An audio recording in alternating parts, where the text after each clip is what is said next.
찻잔 속 파리. 세상이 아프면 나도 아프다. 처음 인도와 네팔을 여행할 때 괴로웠던 일 중 하나는 다양한 벌레들과 공생해야 한다는 점이었다.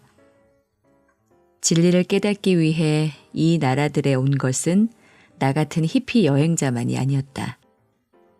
어딜 가나 파리, 벼룩, 빈대, 도마뱀, 지네와 마주쳤다. 이곳만큼 인간 친화적인 벌레들도 드물 것이다. 명상센터에서 좌선을 하는 모기의 숫자는 언제나 수행자들을 압도했다. 모기들은 명상을 하는 내 이마에 앉아 집중 명상을 하는 것을 유난히 좋아했다. 나는 빨갛게 부어오른 이마를 긁으며 죽음을 두려워하지 않는 모기들이 나보다 먼저 해탈에 이를 것이라고 농담을 하곤 했다. 벌레들은 침낭뿐 아니라 날마다 마시는 차와 볶음밥까지 무전 취식하기를 서슴지 않았다. 환경운동가이며 심층 생태학자인 조애나 메이시가 미국 평화봉사단의 일원으로 북인도 히말라야 기슭의 티베트 난민 공동체에서 활동할 때였다. 그녀는 난민들을 도와 티베트 전통 장신구를 만들어 파는 생활협동조합을 추진하고 있었다. 어느 날 오후 티베트 승려들과 회의를 하는 도중에 파리 한 마리가 그녀의 찻잔 속에 빠졌다. 물론 그것은 그다지 큰 일이 아니었다. 인도에서 1년 넘게 생활한 터라 벌레와 곤충들에 별로 동요하지 않게 되었다고 그녀는 내심 자부하고 있었다. 설탕통 속 개미들, 찬장 안에 거미, 심지어 아침이면 신발 속에 새끼 전갈이 앉아있기도 했다. 그럼에도 찻잔에 빠진 파리를 보자 그녀의 미간이 약간 찡그러졌다. 그 표정 변화를 알아차리고 앞에 앉아있던 티베트 승려 최계알 림포체가 그녀에게 무슨 문제가 있느냐고 물었다. 조애나는 아무 문제가 아니라는 걸 보이기 위해 가볍게 웃으며 단지 내 찻잔에 파리가 빠졌을 뿐이라고 말했다. 벌레 하나 때문에 평정심을 잃는 모습을 보이고 싶지 않았다. 곤경에 빠진 그녀를 동정하듯 최계알 림포체가 부드럽게 중얼거렸다. 오, 찻잔에 파리가 빠졌군요. 그녀는 림포체를 안심시키기 위해 다시금 미소를 지으며 자신은 No problem 이라고 강조했다. 어쨌든 그녀는 저개발 국가들을 두루 다닌 경험 많은 여행자였고 현대식 위생 개념에 집착하는 성격도 아니었다. 그녀는 재차 아무 문제 없어요. 건져내고 마시면 돼요. 하고 손짓으로 말했다.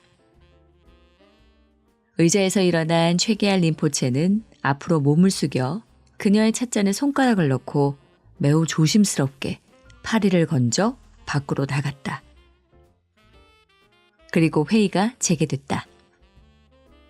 조애나는 고산지대에서 생산한 양모로 전통 카페트 짜는 사업을 고위 승려에게 납득시키는 데 열중했다. 그때 환한 얼굴로 최계알 림포체가 회의장으로 돌아왔다. 그는 기쁜 목소리로 그녀에게 속삭였다. 파리는 이제 아무 문제 없을 겁니다. 그는 문 밖에 나무 잎사귀 위에 파리를 올려놓고 파리가 날개짓을 할 때까지 지켜보았으며 조만간 무사히 날아갈 것이니 염려하지 말라고 설명했다. 조애나 메이시는 져서 내가 사랑한 세상에서 이 일화를 전하며 자신은 문제가 되는가 아닌가의 기준이 자기 자신이었지만 최계알 림포체의 기준은 파리에 있었다고 고백한다. 그녀의 경우는 생명의 기준이 높은 곳에 있는 자신이었고 그 승려는 생명의 기준이 아주 낮은 곳에 있는 파리였다. 그의 환하게 빛나는 얼굴을 보며 조애나는 자신이 무엇을 놓치고 있는지 깨달았다. 자기 자신은 노프라브럼이지만 찻잔 속 파리의 입장에서도 노프라브럼일지 생각하지 못했던 것이다. 그 순간 그녀에게는 양목 카페트 사업의 승인을 얻어내는 일보다 파리가 살아있다는 소식이 더 중요하게 다가왔다. 그리고 마음속에 미소가 차올랐다. 그 수도승의 경지를 자신이 감히 나눠 갖지는 못할지라도 그런 기준의 변화가 그녀에게 말할 수 없는 기쁨을 주었다. 인생의 문제를 초월했다는 듯 우리는 곧잘 No problem 이라고 말한다. 그러나 그 No problem의 기준을 나에서 타인으로, 나 아닌 다른 존재로 전환하지 않는다면 그것이야말로 Big problem이다. 자기 중심에만 머물러 있는 관점은 결코 No problem일 수가 없다. 나에게서 모든 존재를 포함한 더 큰 공동체로 사고의 중심 축을 이동하는 것, 나의 자리에 세상을 앉히는 것이 곧 깨달음이다. 기준이 아직 나에게 머물러 있다면 자기 생존과 이익에만 집착하는 1차원적 인간에서 벗어나지 못한 것이다. 오늘날 세상의 모든 문제는 이 자기 중심의 기준에서 비롯된 것이다. 최계알 림포체의 시각으로 세상을 볼 수 있다면 난 괜찮아 라는 생각에만 머물지 않을 것이다. 당신도 괜찮은가요? 하고 묻게 될 것이다. 당신도 이 세상이 살만한가요? 당신도 행복한가요? 예를 들어 조애나 메이시는 우리가 공감 명상을 통해 범고래가 되어 보면 멸종되어 가는 그 존재의 처지에 공감할 수 있다고 했다. 그녀는 그것을 사고의 대전환이라 부른다. 다른 사람의 아픔에 함께 아파하는 것보다 더 높은 성품은 없다고 붓다는 말했다. 영성은 내가 모든 존재와 연결되어 있음을 깨닫는 일이며 나 자신 못지않게 다른 존재들의 소중함을 인식하는 일이다. 타인에게 문제가 있으면 나 자신에게도 문제가 발생한다는 것을 아는 일이다. 세상이 아프면 나도 아플 수밖에 없다.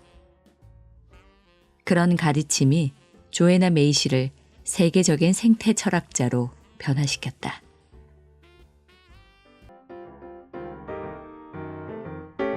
나는 누구인가? 호랑이의 줄무늬는 밖에 있고 사람의 줄무늬는 안에 있다. 뭄바이 부근의 명상센터에서 지낼 때의 일이다. 한 한국인 여성이 심한 정신질환으로 고통받아서 내가 신경정신과 의원에 데려가게 되었다. 먼저 의사에게 전화를 걸어 진료 예약을 하면서 증세를 설명했다. 우리가 도착하자 의사는 기다리고 있었다는 듯 친절하게 맞으며 의자를 권했다. 검은 뿔테 안경에 지적인 인상이었다. 우리가 앞에 앉자 의사는 나에게 이름과 나이, 결혼 여부, 과거의 병력, 인도에 온 이유 등을 물었다. 그는 고개를 끄덕이며 진지하게 내 대답을 받아 적었다. 그러더니 나더러 입을 벌려 혀를 내밀라고 하고는 검안경으로 내 눈의 홍채를 살폈다. 그리고 두통과 환청에 시달리는지 물었다. 나를 환자로 착각한 것이다.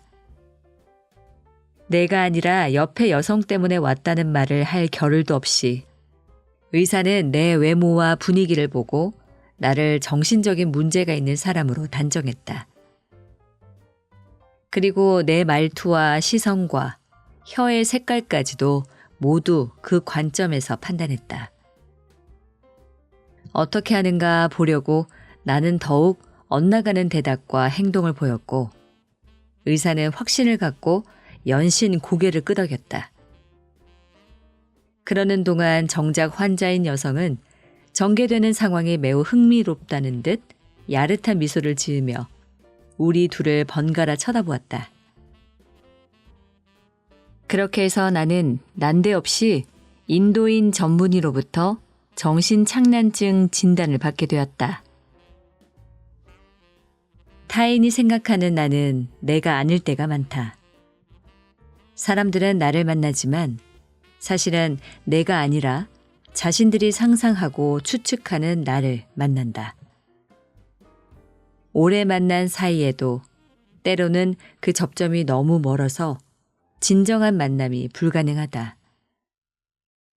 한 번은 네팔 카트만두의 원숭이 사원에서 다리를 쉴 겸 거린들 옆에 앉아 있는데 한국인 아주머니가 다가와 5루피, 50원가량 동전을 던져주고 사진까지 찍었다.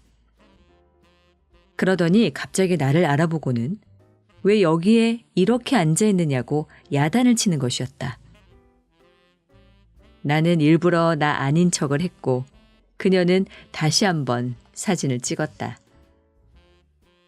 나는 타인이 말하는 누구여야만 하는 나가 아니며 어디에 있어야만 하는 나가 아니다. 나는 살아있는 존재이므로 매 순간 다른 나이고 어디 있을지 스스로 결정하는 나이다. 따라서 타인이 생각하는 나나 사람들에게 보여지는 모습을 자신이라고 받아들이는 순간 불행과 불만족은 시작된다. 그때 우리는 자신이 가진 변화의 가능성을 부정하게 된다. 우리 자신은 하나로 고정된 존재가 아니라 매 순간 변화하는 무수한 모습들의 종합이기 때문이다. 라다크에는 이런 속담이 있다. 호랑이의 줄무늬는 밖에 있고 사람의 줄무늬는 안에 있다. 그 내면의 줄무늬는 타인이 읽어내기 힘들다. 그 줄무늬는 삶 속에서 시시각각 변화하면서 성장과 변신의 그림을 그려나간다. 사람들이 나를 판단하는 첫 번째 기준은 나의 외모와 겉모습이며 두 번째 기준은 과거이다. 고등학교나 대학교에 다닐 때 본 나에 대한 인상으로 나를 정의 내리는, 실제로는 그 시기에 나와 대화조차 제대로 나눠본 적도 없는 그런 사람들을 우리는 종종 만난다. 자신들이 기억하는 먼 과거의 이미지를 나의 참모습이라고 믿는 것이다. 우리가 어떤 사람에 대해 말할 때마다 그것은 사실 몇 달 전 혹은 몇 년 전의 그 사람에 대한 이야기다. 그 사람이 지금은 변화했을 수도 있다는 사실을 상기시키면 절대로 달라질 자가 아니라고 부정한다. 인간이 자신의 편견과 판단에 대해 갖는 신뢰는 실로 놀랍다. 니체는 즐거운 지식에서 썼다. 우리는 자주 오해받는다. 계속해서 성장하고 변화하기 때문이다. 우리는 봄마다 껍질을 벗고 새로운 옷을 입는 나무와 같다. 우리의 정신은 끊임없이 젊어지고 더 커지고 더 강해진다. 누군가의 현재를 아는 것은 거의 불가능하다. 왜냐하면 인간 존재는 계속 자라고 가지를 뻗는 나무와 같아서 매일 변화하고 껍질을 벗을 가능성을 언제나 내포하고 있기 때문이다. 날마다 만나는 관계이거나 친밀한 사이라 할지라도 지난밤 혹은 오늘 아침 내가 어떤 내적 변화를 체험하고 낡은 옷을 벗었는지 알 길이 없다. 작자 미상인 다음에 그래 나는 동의한다. 사람들은 당신의 이름을 알지만 당신의 스토리는 모른다.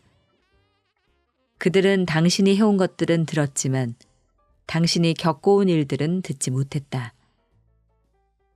따라서 당신에 대한 그들의 견해를 고지고대로 받아들이지 말라. 결국 중요한 것은 다른 사람들의 생각이 아니라 당신에 대한 당신 자신의 생각이다. 때로는 자신과 자신의 삶의 최고의 것을 해야만 한다. 다른 모든 사람들에게 최고의 것이 아니라. 비전 퀘스트. 삶은 안전지대를 벗어나는 순간 시작된다. 북아메리카 원주민들이 성인이 되기 위해 행한 통과 의례를 비전 퀘스트라고 부른다. 라코타 수우족 언어로는 햄블레치아로, 햄블레치아는 꿈을 요청하는 외침이라는 뜻이다. 영적 세계의 안내를 받아 삶의 비전을 발견하는 여행이다. 여러 부족에게 공통적으로 있던 이 통과 의례는 산에 오르기로도 불린다. 때가 되면 아이는 땀 천막 안에서 세이지 향으로 몸을 정화한 뒤 혼자 산 정상에 오른다. 그곳에서 몇 개의 돌들로 둥근 원을 만들고 그 원 안에 책상 다리를 하고 앉아서 잠도 자지 않고 움직이지도 않는다. 물도 없이 며칠 동안 금식하며 위대한 신비와 마주한다. 침묵 속에서 신의 계시를 기다리는 것이다. 이는 아이에게는 어려운 시험이며 고난을 통해 자기 자신의 주인이 되는 첫걸음이다. 그 보상으로 아이는 자기 삶의 미래에 대한 비전을 얻는다. 크리크족 인디언 베어 하트는 비전 퀘스트가 자아 발견의 여행이고 영적인 거듭남이라 말한다. 비전 퀘스트 의식에서 우리는 첫 번째로 나는 누구인가? 라는 질문을 스스로에게 던진다. 어떤 일에 성공하려면 자신이 누구인가에 대한 확고한 신념이 있어야 한다. 외적 수단으로는 그 답을 얻을 수 없다. 해답은 자기 내부에서 찾아야 한다. 자만심과 부족한 인내심과 두려움은 자기 안에 위대한 신비가 보내는 메시지를 가로막는다. 산 정상에서 오직 대자연과 마주한 아이는 자신이 누구이며 왜 이 세상에 왔고 이곳에서 해야 할 일이 무엇인지 답을 달라고 신에게 요청한다. 실제로는 자기 내면의 목소리에 귀를 기울이는 것이다. 비전 탐구 의식에 나선 아이는 아무것도 가지고 갈 수 없다. 아이에서 어른으로의 전환은 그동안 자신을 지배하던 낡은 자아와의 작별을 통해서만 가능하다. 이는 영적 탐구의 시작이며 자신이 가진 정신적 힘을 시험하는 일이다.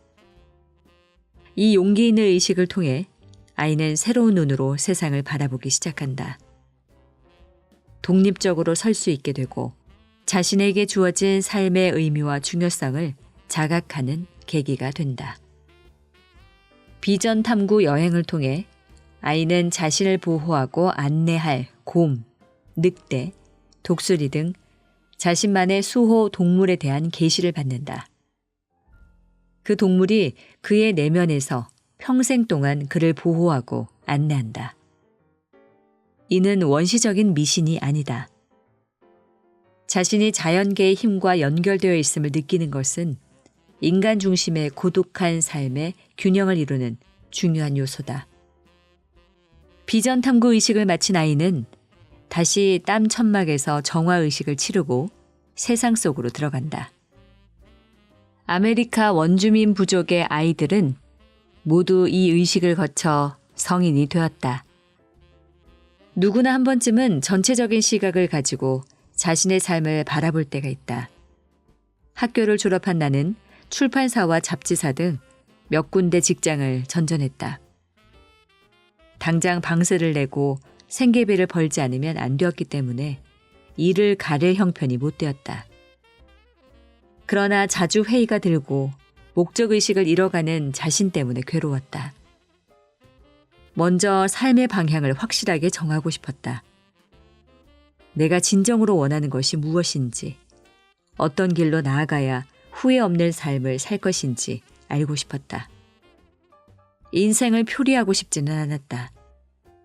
마침 어느 출판사로부터 편집장 자리를 제안받은 나는 생각을 정하기 위해 매일 북한산을 올랐다.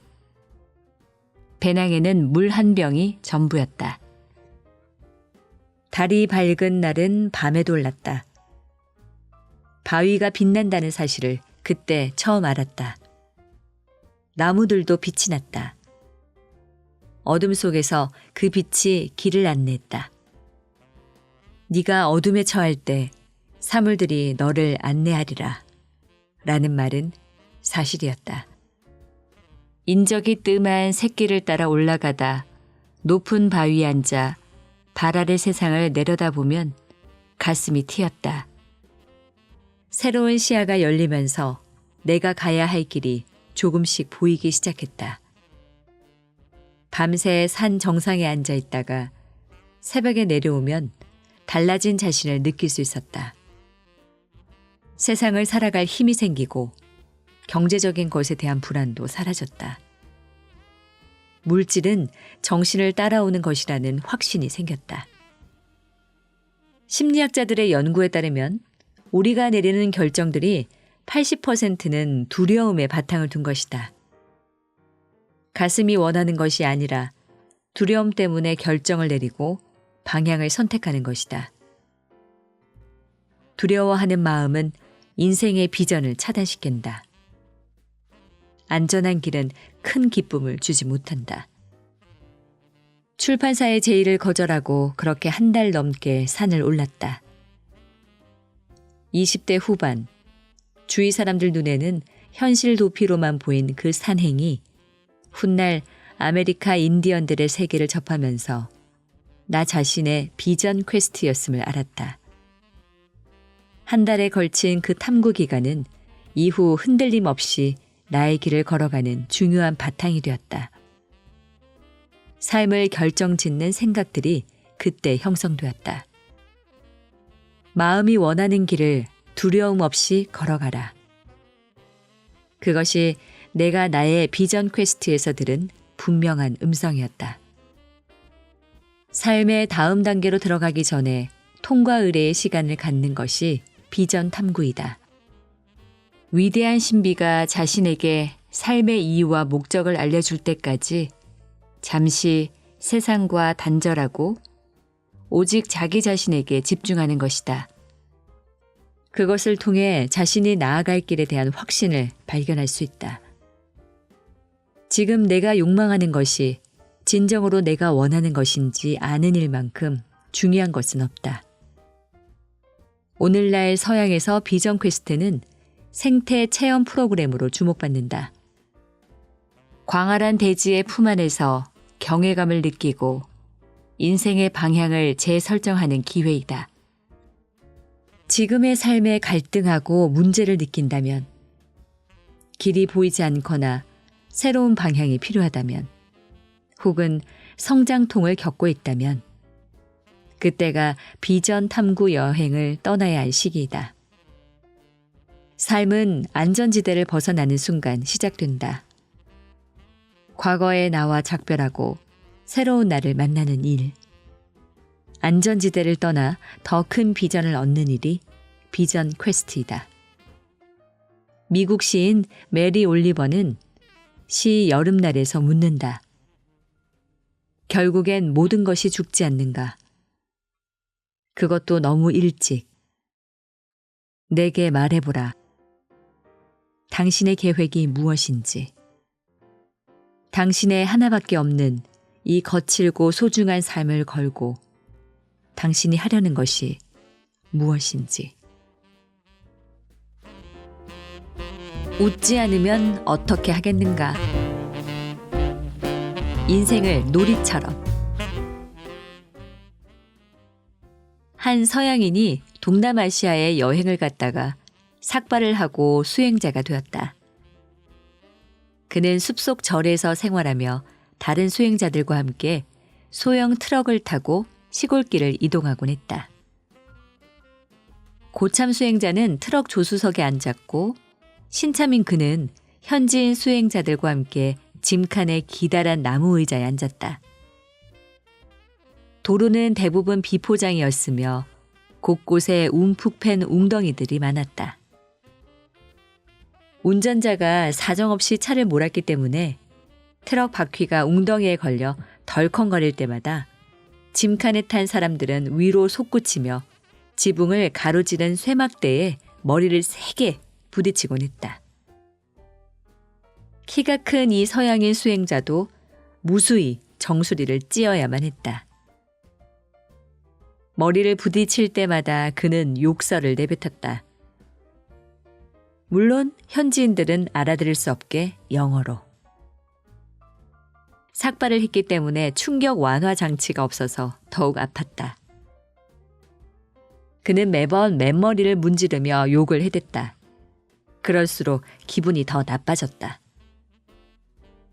그런데 현지인 수행자들은 머리를 부딪힐 때면 서로를 바라보며 웃음을 터뜨리는 것이었다. 서양인 수행자는 이해할 수 없었다. 쇠막대에 머리를 그토록 세게 부딪혔는데 어떻게 깔깔거리며 웃을 수 있단 말인가. 아마도 이 사람들은 어렸을 때부터 머리를 너무 많이 부딪혀서 뇌의 손상을 입은 모양이라고 그는 고개를 저었다. 하지만 그들이 머리를 부딪히고도 별로 아파하지 않았기 때문에 서양의 수행자는 자신도 한번 그렇게 해봐야겠다는 생각이 들었다. 그래서 다음번에 머리를 부딪혔을 때 그는 현지인 수행자들과 함께 소리내어 웃었다. 그러자 놀라운 사실을 발견했다. 웃으니까 훨씬 덜 아팠다. 욕설을 내뱉고 화를 낼 때보다 통증이 눈에 띄게 줄었다. 이 일화를 읽고 나도 그렇게 해보기로 했다. 인도와 네팔에서 자주 이용하는 교통수단이 바퀴 셋 달린 오토릭샤인데 방수천 씌운 천장이 낮고 쇠막대들이 가로질러 있어서 도로 사정이 좋지 않은 곳에서는 난폭 운전 탓에 머리를 부딪히기 일쑤였다. 여행자들은 누구나 경험하는 일인데 나는 키가 커서 더 자주 부딪혔다. 어떤 때는 너무 아파서 영혼이 육체를 이탈할 것만 같았다. 그런데 그럴 때마다 큰 소리로 웃자 정말로 통증이 한결 줄었다. 그리고 한 가지 더 중요한 점이 있었다. 웃으니까 아픔이 더 빨리 잊혀졌다. 마음에 품고 다니며 곱씹지 않게 되었다. 웃고 잊어버릴 수 있었다.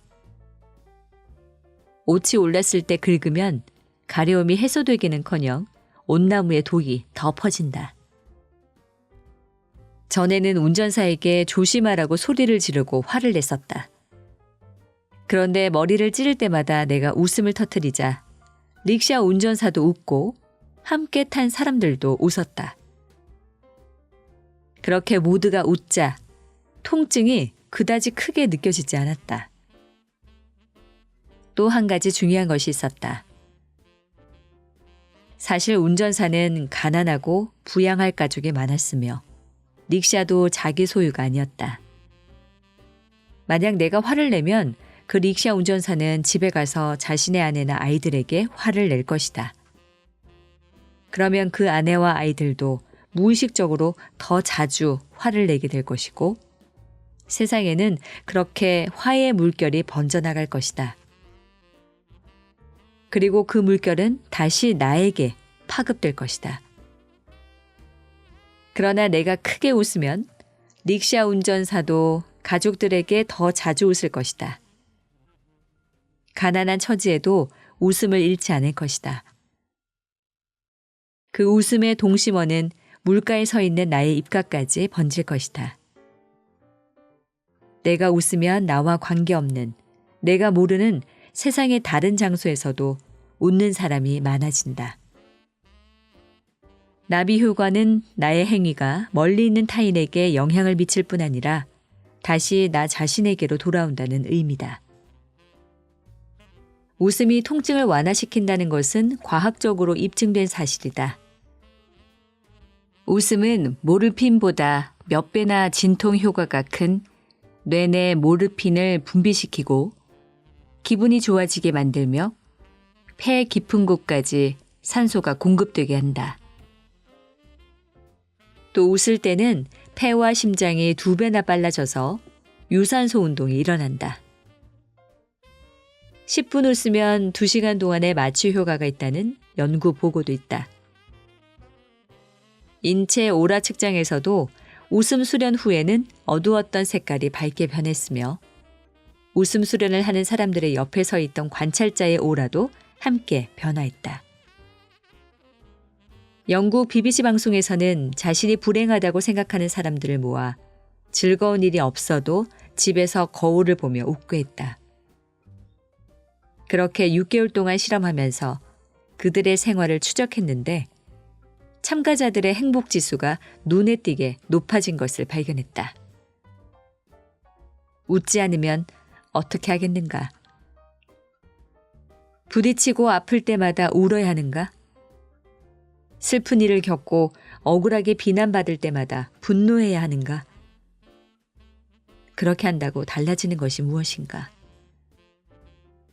백단향 나무로만 된 숲은 없다는 인도 속담이 있다.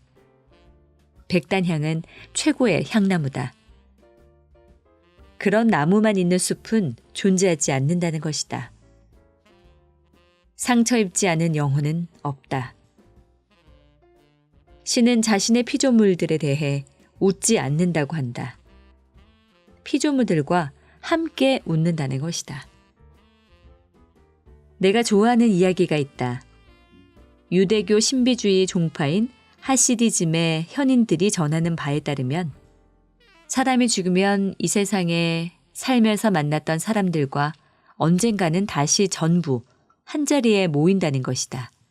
모두 죽어서 영혼 상태가 된 그들은 하늘의 풀밭 어딘가에 둥글게 원을 그리고 앉아 살면서 자신들에게 일어났던 일들을 회상한다. 그런데 이때의 지난 일들에 대해 이야기하면서 모두가 배꼽을 잡고 웃는다고 한다.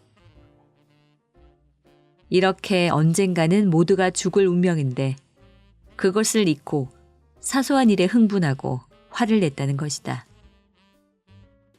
영원히 살 것처럼 싸우고 집착했다는 것이다.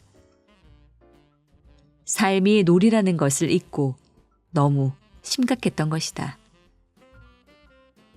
그렇게 이 세상에서의 삶을 돌아보며 다들 한바탕 웃는다고 한다. 이런 배움을 얻지 못한 영혼은 다시 같은 수업을 반복해야만 한다고 하시디즘의 현인들은 말한다. 우리 모두는 지금 그 수업을 또다시 심각하게 받고 있는 중이다.